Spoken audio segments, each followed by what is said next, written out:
Hey, what's going on, guys? This is Kraken King coming back at you, and in today's video I'm just going to show you a little pouch cell that I've been playing with here lately. This is from Battery Hookup. This is the pouch cell code. They're about an 8 amp hour 3.7 volt lithium polymer lipo pouch, and I got them from batteryhookup.com. So they come in this regular old box with a bunch of packing peanuts. You can order them in flats like this, and you can also order them with these cases on them. There's two shell case halves, and they look like this right here. So this is two of them together. The pouch cell goes in between, and the tabs pop out like so. You get your regular pouch cells like this. It'd be step one. You would find 3 for my 3S config. You'd find 3 of these here and take them over to the bench.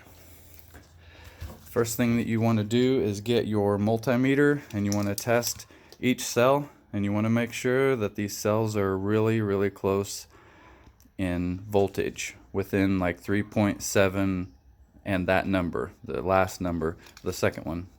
But anyways, so you find these, they're all the same voltage, and then what you'll do is you will start to build the pouch cell. So you can start with the negative being your main lead. This would be your positive. Get your next pouch cell, and you make sure that the positive and negative go together on it.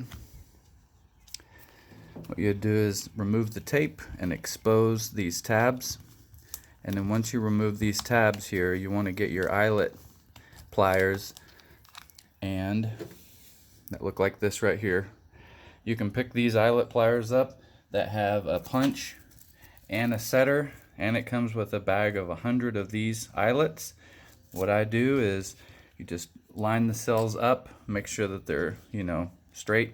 You take this punch and you slide it in here to a certain depth. You punch it, and then you put one of those little eyelets on there, and you fuse the cells together, and you'll see what that looks like here in a minute. So once these are braided together, then you would take and you would put your last positive on your negative. Your positive's up here with a negative. You would take these two and you would braid those two together with your eyelets, and then this would be your main positive left over. So once you're done assembling them like that, I'll show you what it looks like. So now once you have all of the pouch cells lined up and braided together, this is what they'll look like. I used 4. You can use as many as you want. Really what you want to do is try to keep it off of this section here, because this can be conductive, but my bad. So far this is tested good. But then once you get all these set up, then what you're going to do is make sure on your main leads that you put eyelets in there too. You'll need eyelets put on there for your main leads. Then after that, you'll want to mark your pouch cell for your balance lead side and your main XT90, in my case, side. And this is where I want my XT90 to come off of. My balance leads will come off over here. And so you know to solder your balance leads. For me, I got some little 3S balance leads. I had to only extend 2 wires, and that is so they can reach this tab here, my main positive, and then they can also go all the way down here to my main negative and my joined second cell. So that way I can monitor it or hook up a BMS later. And so after you get all of these braided and put together, what you're going to do is solder on your balance lead.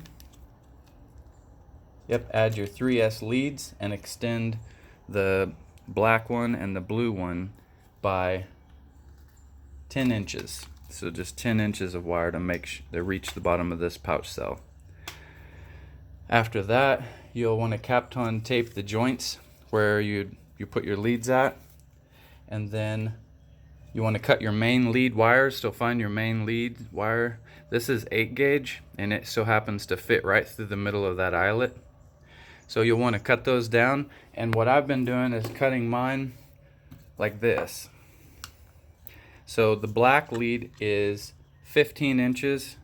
This red lead here is 8 inches.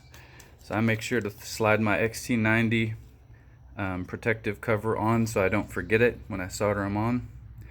And then you'll want to run, this is a finish pack. So I messed up on the XT90, and that's why I put this piece on there now, so I won't.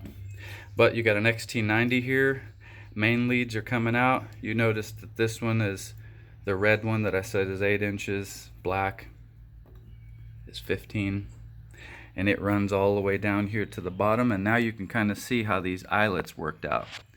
So I twisted this 8-gauge wire up and ran it through the bottom of the eyelet, up through and back down through the other, so it has a mechanical connection, and then soldered those in.